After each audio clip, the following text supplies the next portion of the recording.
This is just a sample of the audiobook. To get the complete audiobook, access the link posted in the first comment. The waves. Britons never will be slaves. James Thomson. Part 1. The Sentiment of Empire, 1837 to 1850. Chapter 1. A Charming Invention. In October 1837, the Honourable Emily Eden, a witty and accomplished Englishwoman in her 41st year, was accompanying her brother, Lord Auckland, Governor-General of India, on an official progress up-country from Calcutta. Lord Auckland was homesick, but his sister was irrepressibly entertained by everything she saw, and she recorded all her impressions in vivacious letters home. She was anything but innocent or provincial. She was born in Old Palace Yard, within sight of Parliament at Westminster, and had lived always near the centre of English power. Her father had been Postmaster General and President of the Board of Trade. Her eldest sister, Eleanor, had been the only true love of the younger Pitt, and she herself was an intimate friend of Lord Melbourne, the Prime Minister.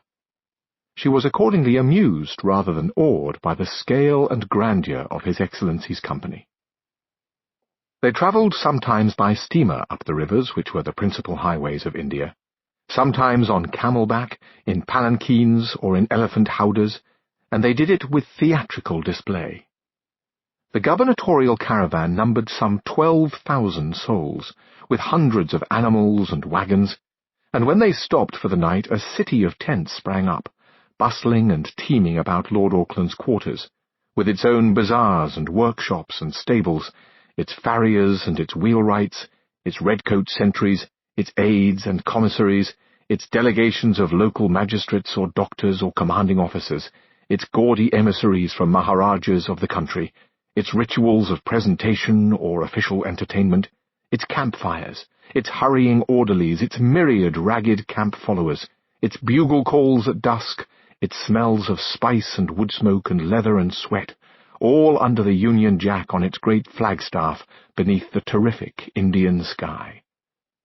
Sometimes it took 3 days for the cortege to cross a river. The pet dogs of the Europeans wore red coats on the march.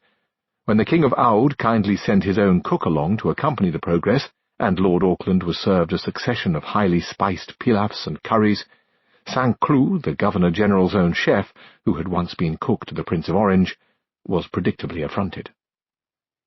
This was the manner of the British in India, where the East India Company had been active for nearly 200 years, first as a trading organization, then as an instrument of supremacy. It was a half-Oriental manner, inherited from the Moguls, intended to overawe the indigenes and perhaps give the company's officials a proper sense of their own authority. Miss Eden, who had been in India for 2 years and was accustomed to different styles of consequence, found it faintly comic.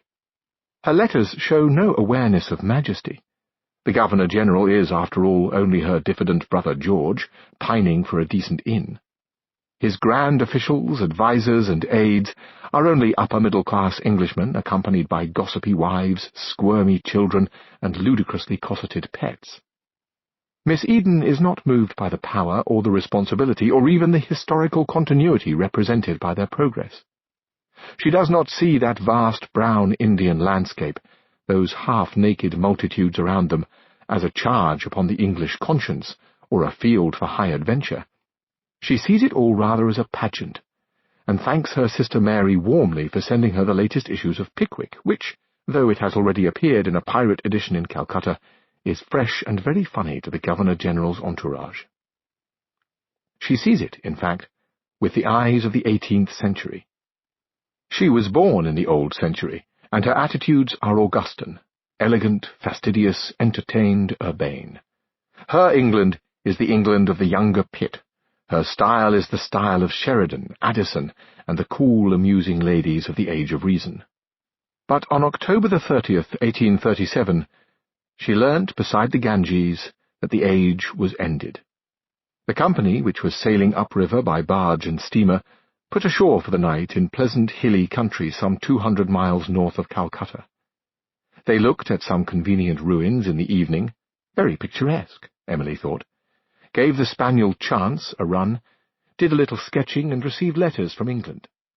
These had come by the steamer Madagascar, which had left London on her